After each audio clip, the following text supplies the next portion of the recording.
Hello everybody, this is me, Dusty Circuit, here with another Kerbal Space Program video. And just to recap, I just did a mission out to Moho, and then because I had some fuel left over, I decided to kind of extend that mission and kind of go out to Dres. And I was able to do few landings on each of those planets, and was able to bring back some decent science. And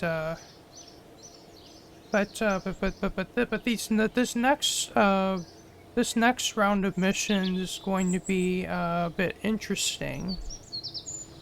Well,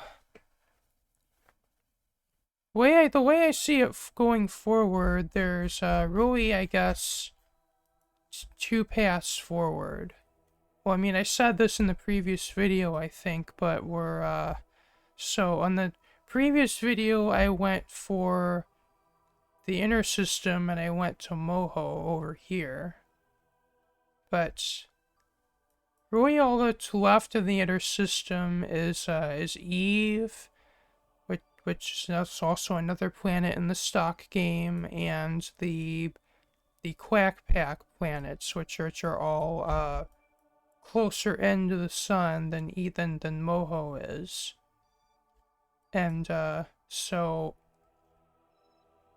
well, Eve I'm gonna save for a later video, just because it is one of the, like, of the stock game, or at least of the planets in stock KSP, it is one of the hardest, if not the hardest, to landing on it in of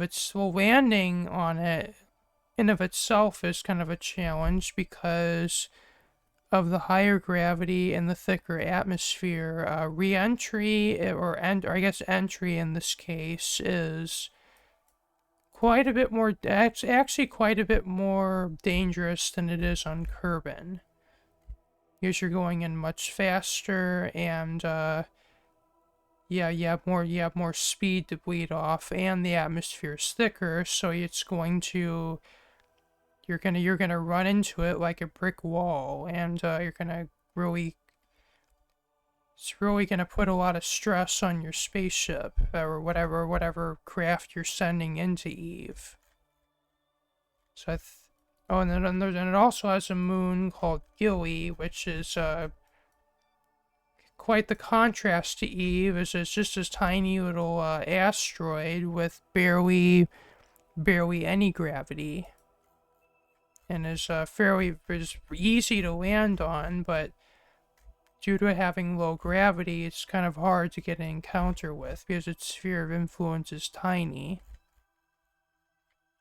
So we're not going to Eve today. I'm thinking we go to what I was planning today is we go to Jool, which is the first of the gas giants. It's the only gas giant that is in the stock KSP game. But since I have Outer Planets mod installed, it is the first of the 4 gas giants.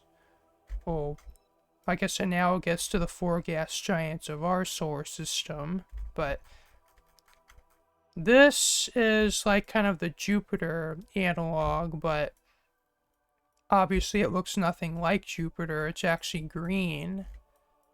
But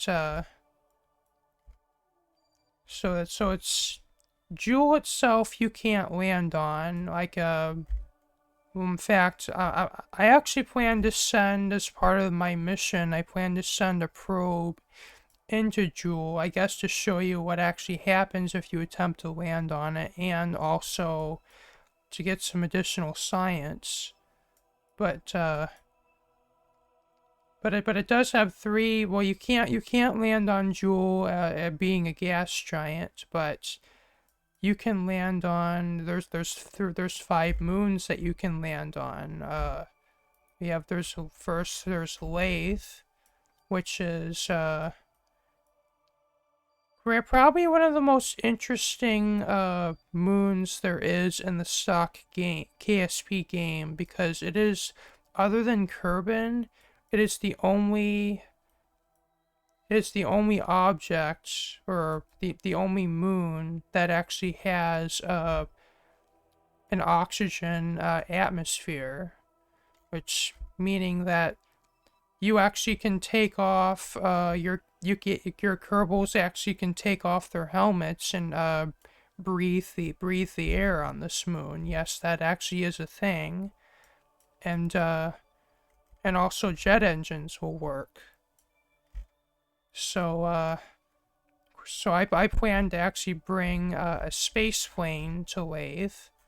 I mean, I could just do a lander, but just because you can bring a plane, why not we do that? So, and here is Vol, which has no atmosphere, but is bit smaller, quite a bit smaller than Lathe, and has less gravity. Like a bit more gravity than the moon, or the Mun, but still significantly less than Lathe does. And over here is Tylo, which I think next to Eve, I think is one of the hardest objects or to land on and take off from, because, well, Tylo, unlike Eve, doesn't have an atmosphere, but still has 0.8 of the gravity of Kerbin, which means landing on it, you are going to have to do, you have to basically bleed off something like 2 kilometers per second. You have to burn to slow yourself down from like over 2 kilometers per second in order to land on it. And, well, and you also have to really feather your engines, because, well, the gravity is almost that, it almost has the gravity of Kerbin, but no atmosphere to slow you down. But I guess the one upshot of this is its gravity being so big, you can actually make use of its gravity well to perform a gravity assist to actually get into orbit around Jool to save Delta V. And probably the smallest object around Jool is Bop, which actually is kind of similar to Gilly. It's kind of I guess like a captured asteroid type of object.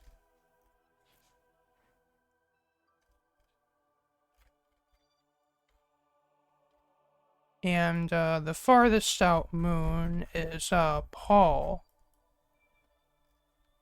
which is, I guess, has a little bit more gravity than Bop, but it's not by very much.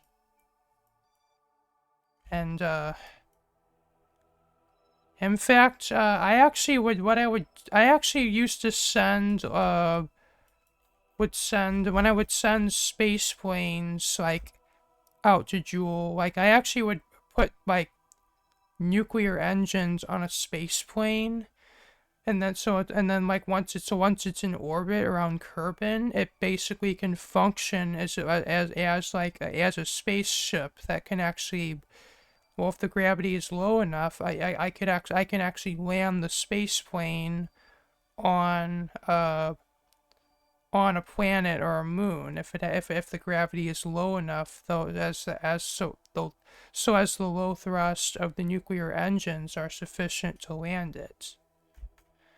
So what I would do is I'd send a space plane first to Minmus to refuel it, because it would have used most of its fuel to get off of Kerbin. And then I'd send it out to the Jool system, and then just before sending it to Lathe, I would send it to Paul. to both refuel there as well, both using the mining drills and the refineries to refuel it before sending it off to Lathe. And then to return home, I just repeat that whole process in reverse. So I would refuel on Lathe, take off, and then go to Paul, and then refuel, and then go back to Kerbin. Though I wouldn't have to refuel from Nimnus because, well, I could just send myself on a trajectory that straight into Kerbin. But anyway, let's say we get on with it's actually starting this mission. And spoiler alert, this is going to be a pretty large mission that's going to span at least 5 videos, or I would say at least 4 to 5 videos, if not longer. Because I'm going to be landing on 5 different moons, and I'm going to be sending a fairly large spaceship that I'm actually going to launch in separate pieces, and then I'm going to dock them together in Kerbin orbit. I mean, I could launch it all in one piece, but I think it would be more interesting to actually send it in multiple individual units. So this is just the initial test, my initial test of the what the completed ship is going to be. And well, the reason I have these launch stabilizers here is I basically would just launch this, put this on the launch pad, and then I would just cheat it into orbit, basically just to test it, just to make sure I have make sure this thing has enough delta V to make it to its destination, and enough delta V to spare to both do maneuvers around the Jool system for the purpose of sending the individual ships to their respective destinations, and then also to return home. Though I'll be returning home with a lot less mass than I sent out to Jool, because I don't plan on bringing these any of these ships, or like the space plane, these 2 landers, and this lander on the bottom, which I'm gonna talk about in a second. But I don't plan on bringing any of these back home with me for just to save on weight, and I'll just be returning home with just basically what's left of what I call the core section, which is mainly just comprises of these 2 nuclear saltwater propulsion units, which make up the interplanetary stage, and I guess the core section of this, which is just mostly habitation that I made for my Kerbals, which I made out of the parts for that it's from the station, the stock-like station parts mod, which adds these wide variety of parts for making space stations.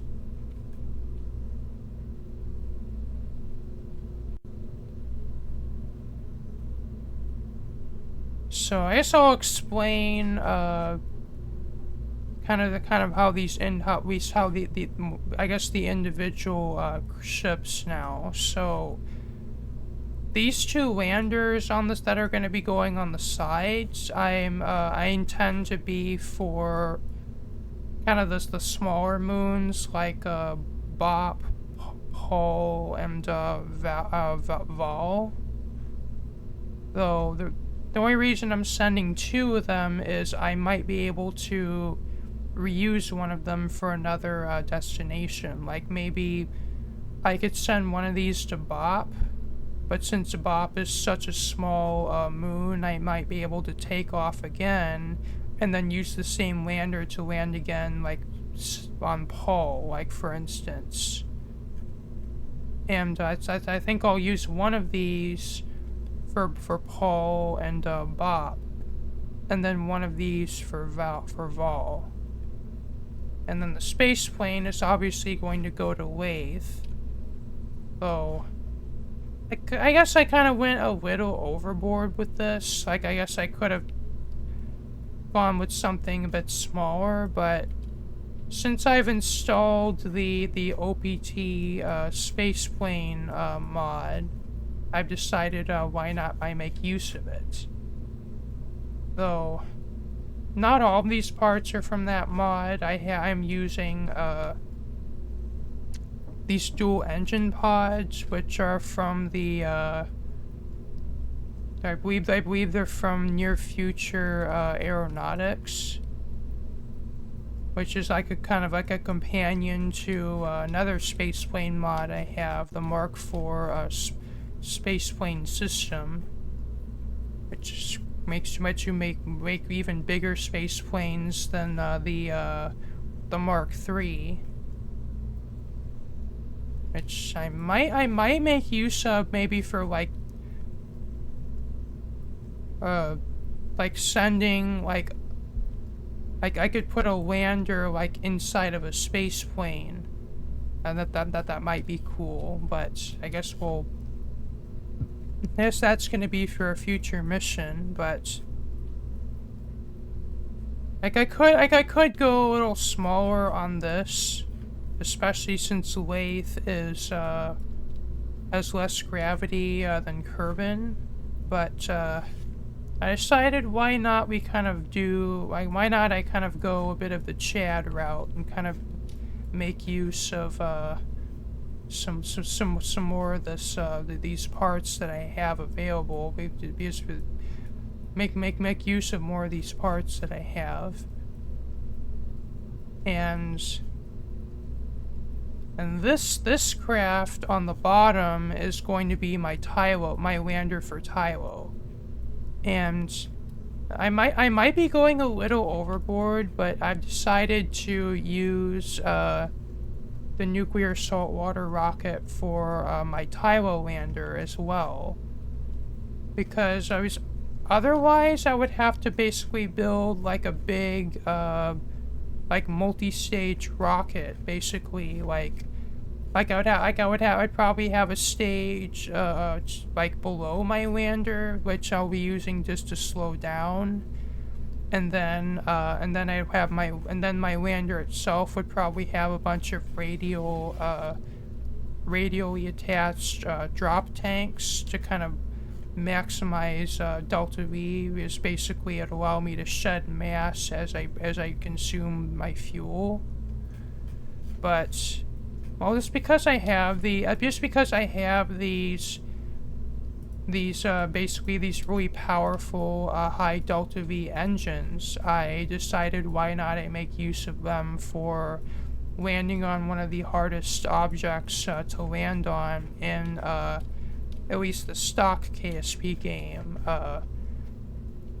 In some of my planet packs I have, I might have some more challenging destinations, but at least in the stock KSP game, Tylo and Eve I think are the hardest planets. Well, Tylo isn't a planet, but you know what I mean, like, well, the hardest objects to land on and return from. So even though I might be cheesing it by going with nuclear saltwater, since I have it available to me, I'm going to be using it for my Tylo lander. But this, we're actually not going to be sending all into orbit. In fact, this isn't the finalized version. In fact, I actually since building that, I've kind of tweaked this and also added science modules to each of the ships, and I've also made the ships their own separate crafts. So I guess we'll start with, we'll be starting with the core. And really what I did with this is I added another set of radial drop tanks to my, to my interplanetary stage, just to kind of give me a little bit more delta V. And I added a, So I added the probe that I plan to send into Jool's atmosphere. And this is actually making use of another really cool mod that I added called Universal Storage, which adds these basically adds these like deployable service module type things where you can put like multiple like different modules in them. Like this is like this has, I believe, a barometer and a thermometer in one. This has like this unit, that unit does. This unit has a, I believe, a seismometer and a gravioli detector in one. And this one has 2 materials bays for science juniors. And I think each of these is 2 mystery goos, so I guess I have 4 of those in total.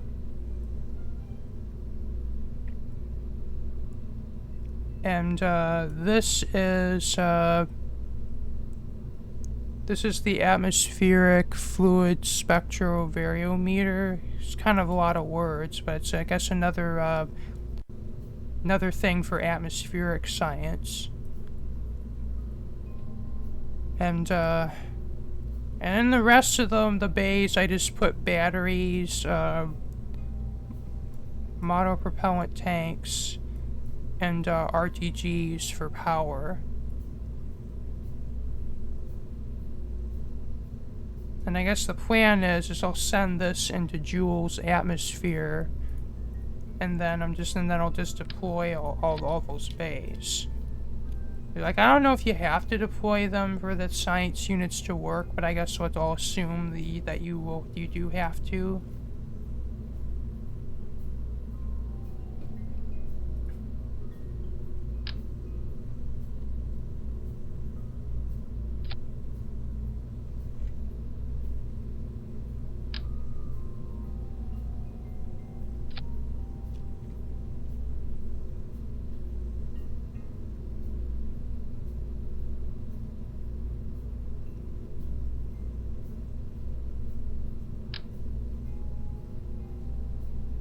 I'm just adding some finishing touches really quick.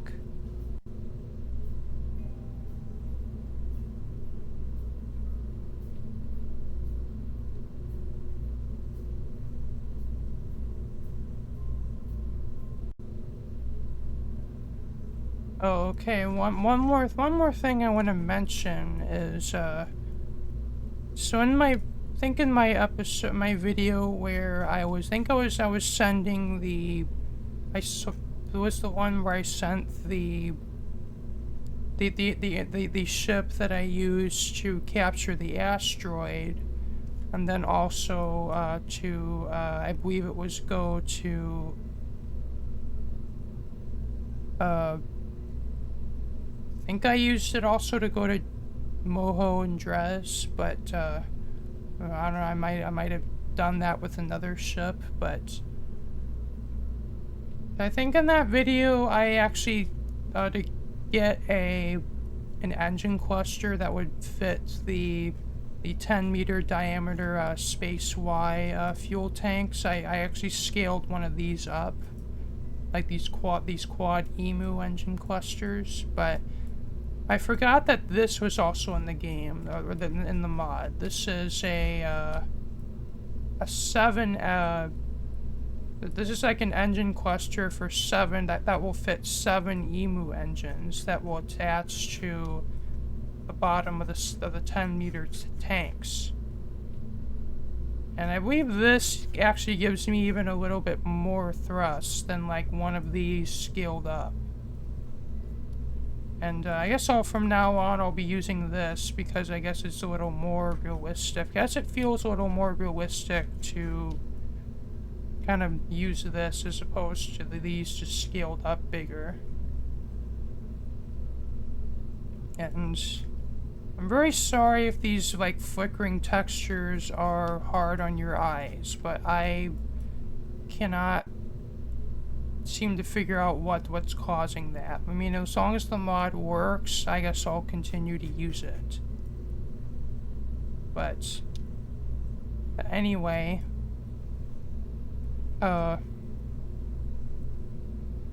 really I just had to add a antenna so that I still have control of my ship for even far away from Kerbin, and just added some Kerbals to carry along with me. But I want to make sure I have space for the other Kerbals that are going to be going on the other ships that I send to this thing. So just want to make sure there's enough room for everyone in the actual station, as I don't plan on bringing any of the ships back with me. Like, I plan on only bringing just the core section back with me.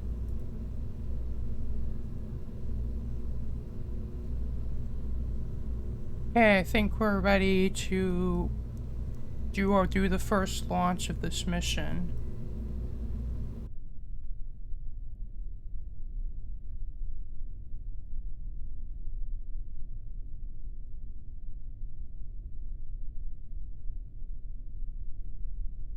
Oh, I forgot, like, you can disable those in the VAB editor, but I keep forgetting to do that.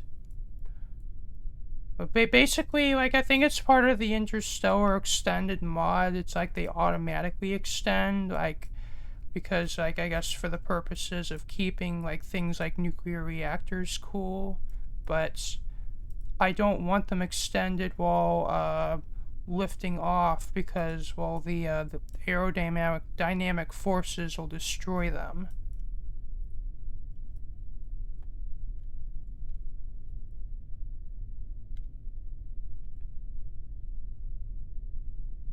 I might have to throttle back here because this rocket has a lot of delta V.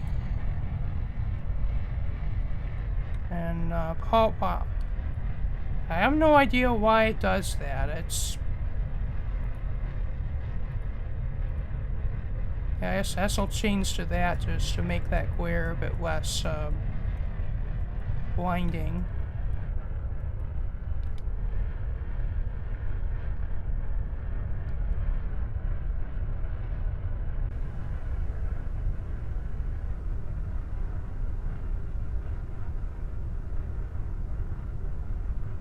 I'm kind of at the point now where the vast majority of launches are kind of have become child's play for me, because, well, I have these giant parts where I only really need 3 stages to launch this big thing into orbit.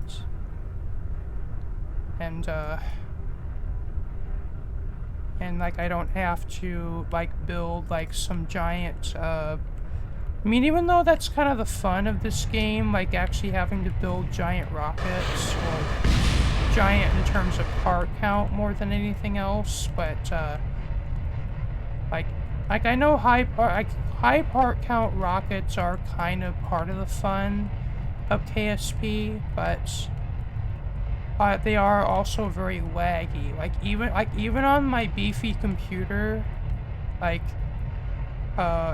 if I launch anything like approaching 100 parts, the game will quickly becomes like single-digit FPS, and it's like as annoying for me playing the game as probably some of you watching the game.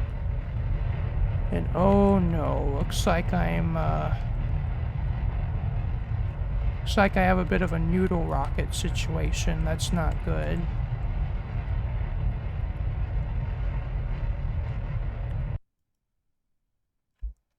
Well, we're almost in orbit, so I guess hopefully it's not going to be too much of a big deal.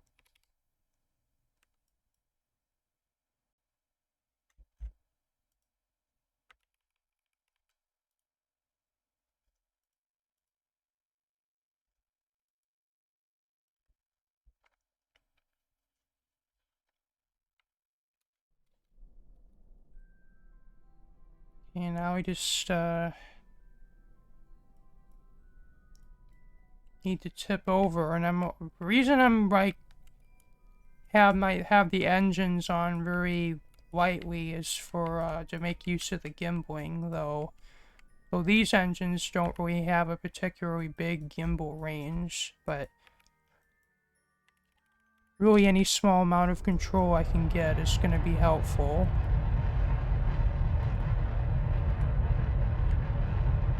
And we're going to have to tilt upwards a little bit to counteract us falling back towards the atmosphere.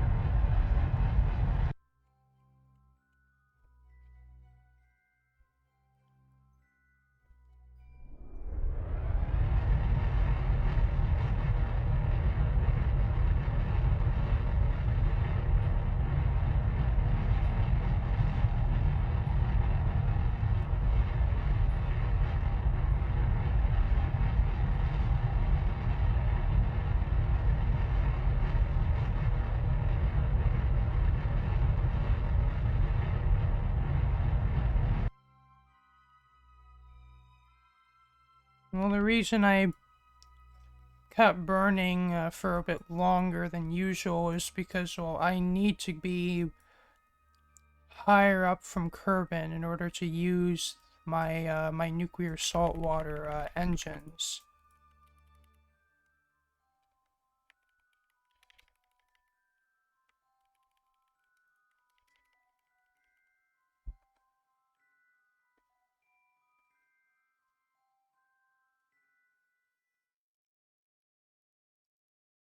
So we're gonna be getting rid of that stage very shortly. So hopefully the wobbliness isn't gonna be a problem for us anymore.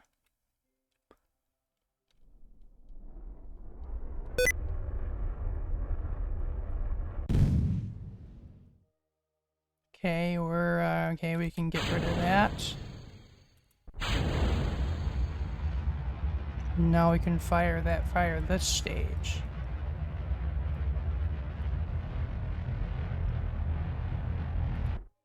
Okay, and we're more or less just aiming to circularize at around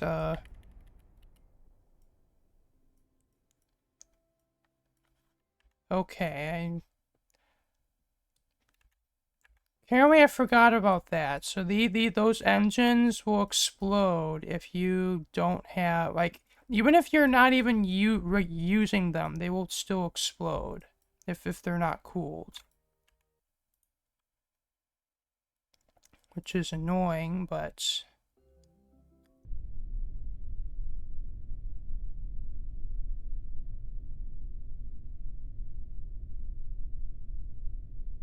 well, I'm glad I'm actually redoing this launch, because I discovered that my staging for my, like, these my radial tanks of my interplanetary stage was done wrong. So it's now it's giving me a chance to correct that. guess I could have corrected the staging while actually I was in orbit, but just figured, well, if I'm redoing the launch, I might as well fix that then.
Alright, I had to deploy my radiators.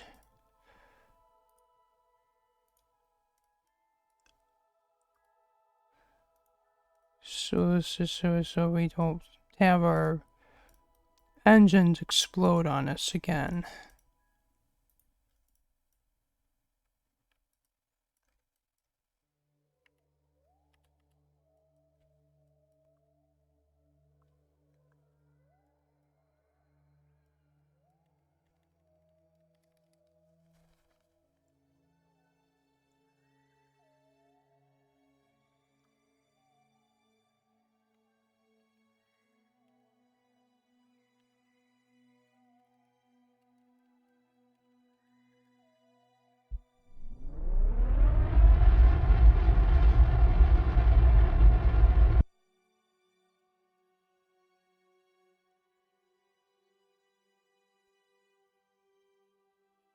Hey, we are in orbit now. Kind of a rather high orbit, but kind of as I've been saying multiple times, these nuclear saltwater engines are kind of picky, like as far as where they can be used. So I mean, it's kind of better to be higher above Kerbin, so at least you never run into the can't be used in Kerbin's atmosphere message.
I doubt I have enough fuel left in this thing to do this, but I'm intending to, at least I want to deorbit it so that it actually will fall back into Kerbin.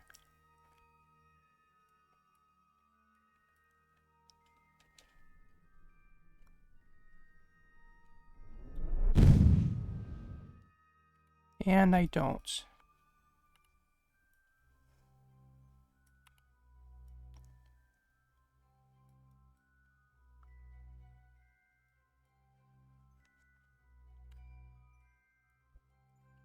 Well, I guess, I'm sorry if, well, I kind of still want to see this thing crash into the ground, so I'm, just gonna do a little, let's just say we had enough fuel in this thing to do this.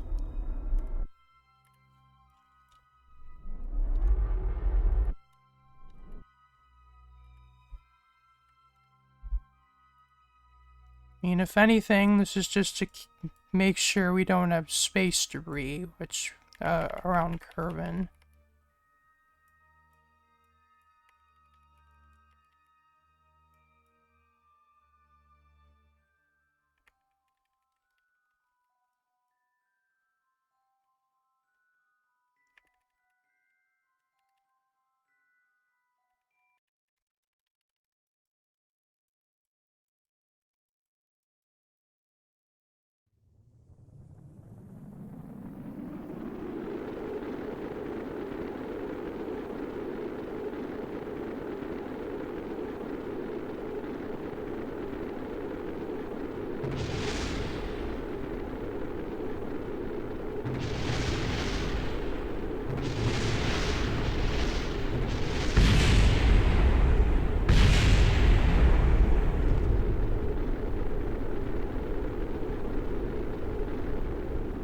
It's rather interesting. I've never seen one of these actually like get mostly destroyed when re-entry, and usually these actually can survive. I guess that's probably like drop it from higher up. And we're landing on the sunset side of Kerbin.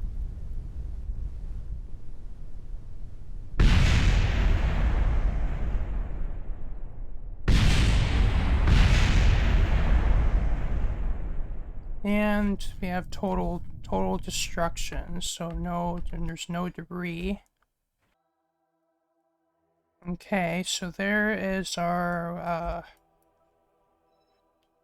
there's our spaceship that we sent up, and then that's the asteroid that I captured.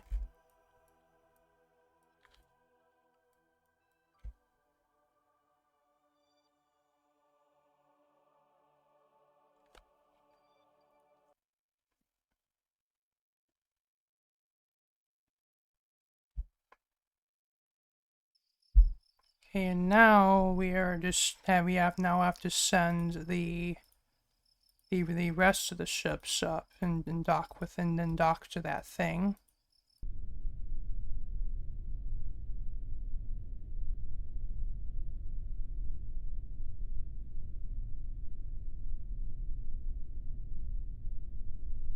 Okay, we're ready for liftoff.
I'll just warp ahead to Apoapsis.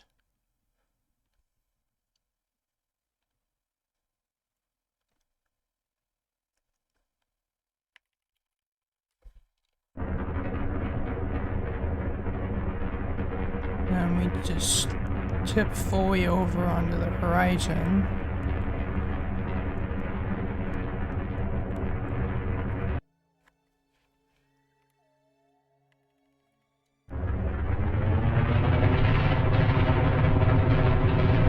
Now we just burn horizontally until we're in orbit.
Okay, we're now in orbit.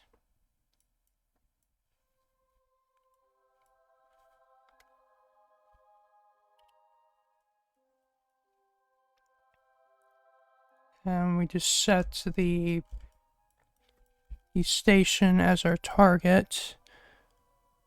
And then we just plan our rendezvous.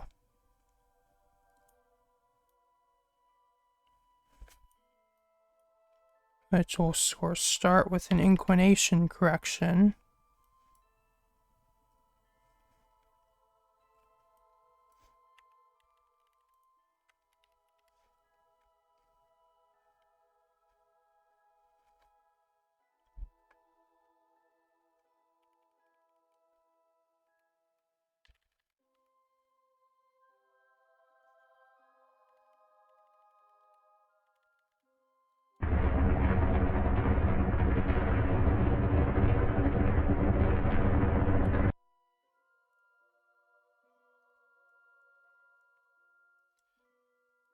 And now we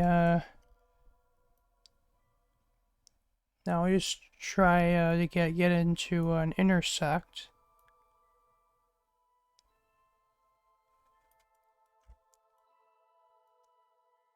In case I failed to explain docking better in my previous video, what you're doing here is we're trying to get either the orange or like the magenta like markers to actually line up. And also, well, if you're not in an ideal position for them to line up, like you can drag the maneuver around. But if you're not in, if you're not in a position where those are lining up, you can click either the plus or the minus, which basically says wait one orbit until I do this maneuver.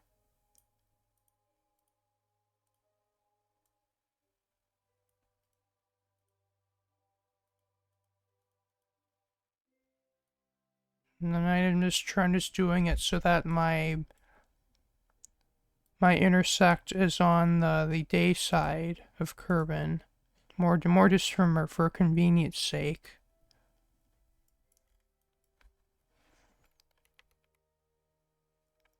And then I just have to warp ahead until this T minus gets almost to 0, but we want to start burning a bit before.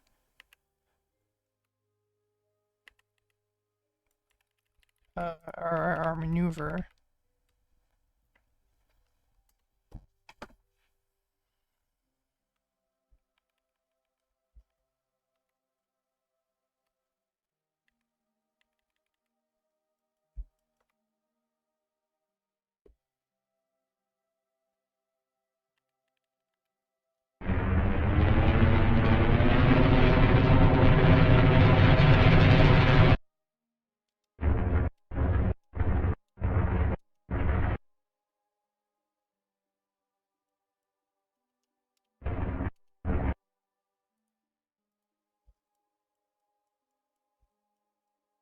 Ooh, looks like we're having a lunar eclipse happening. Or I guess in this case a lunar eclipse.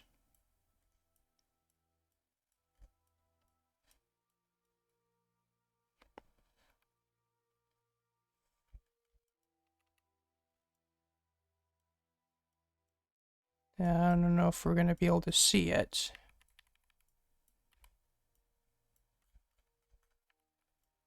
Looks like we're not going to see it from, not in the map view, but yeah, the eclipses can actually happen on Kerbin as well.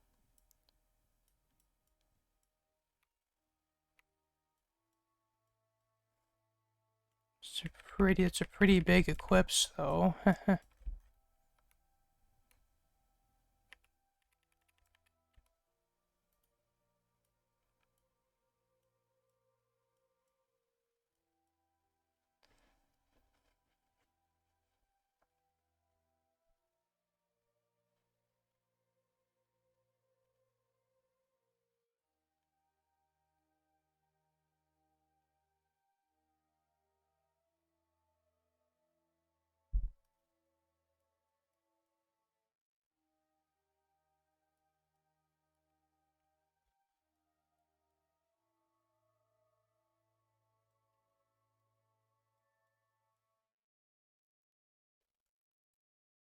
Yeah, we have the moon's like right there, but it's hard to see it because it's like in like right by where the sun glare is.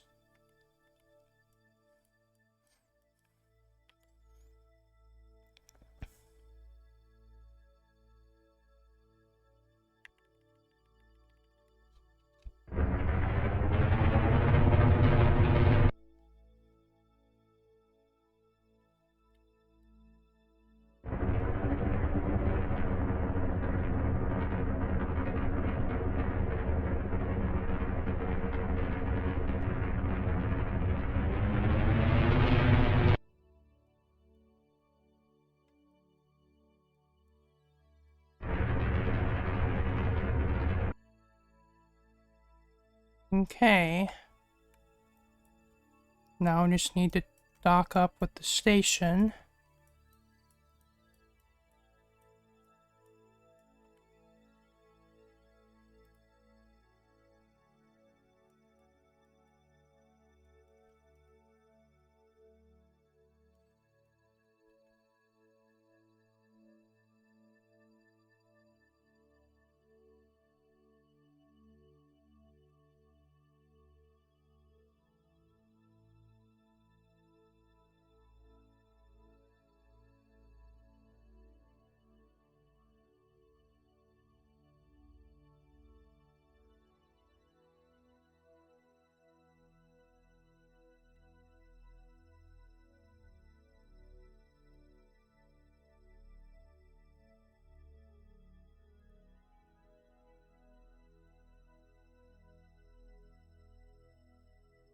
Just getting the two spacecrafts oriented towards one another.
Whoa, what the hell's going on?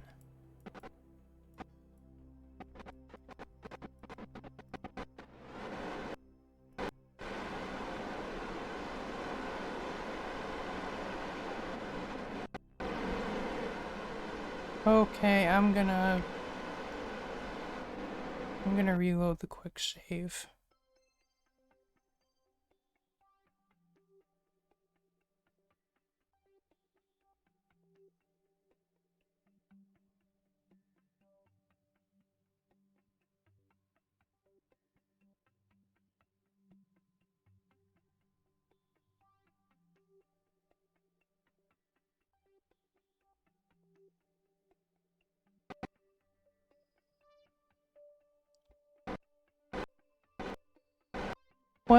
What the hell?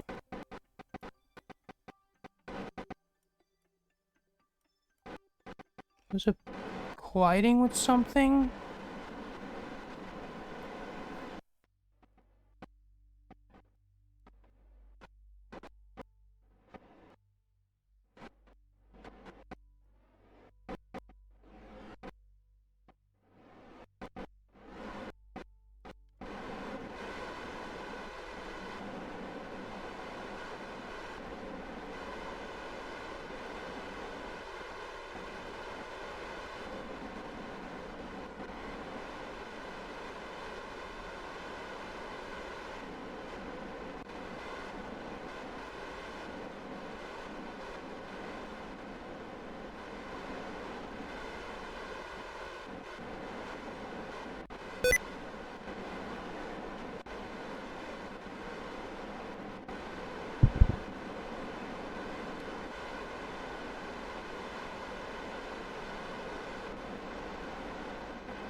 I don't know why on earth that this is not working.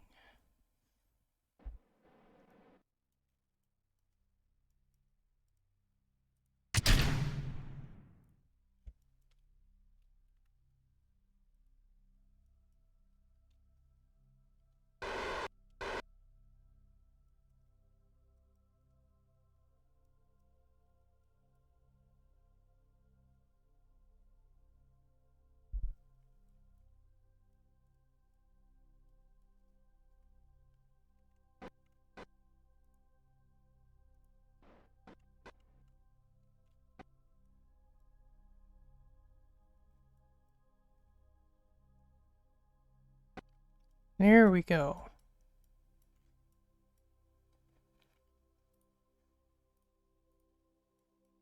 Okay, we now have the Tylo lander docked up.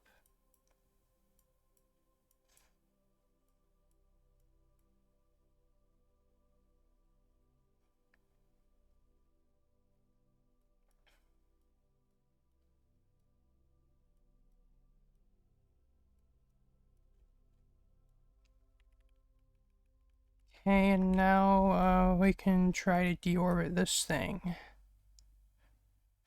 If it has enough fuel left.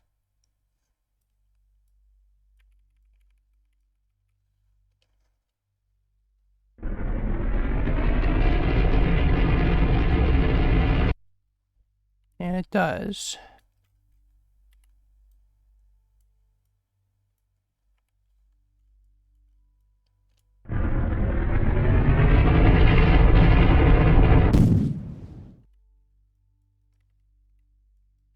It's gonna be on the dark side, unfortunately, but there's nothing much I can do about that.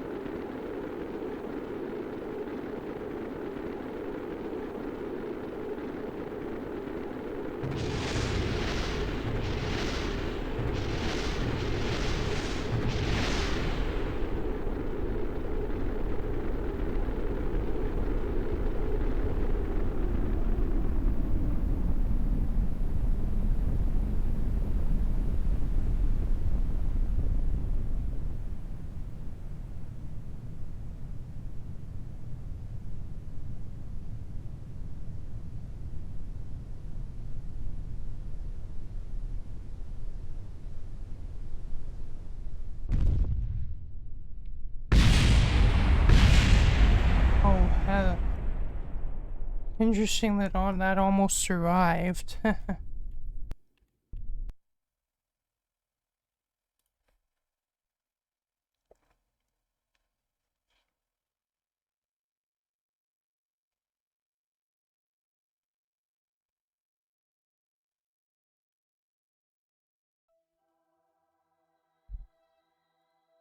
Okay, we should have basically our interplanetary stage with our Tylo lander docked to it now.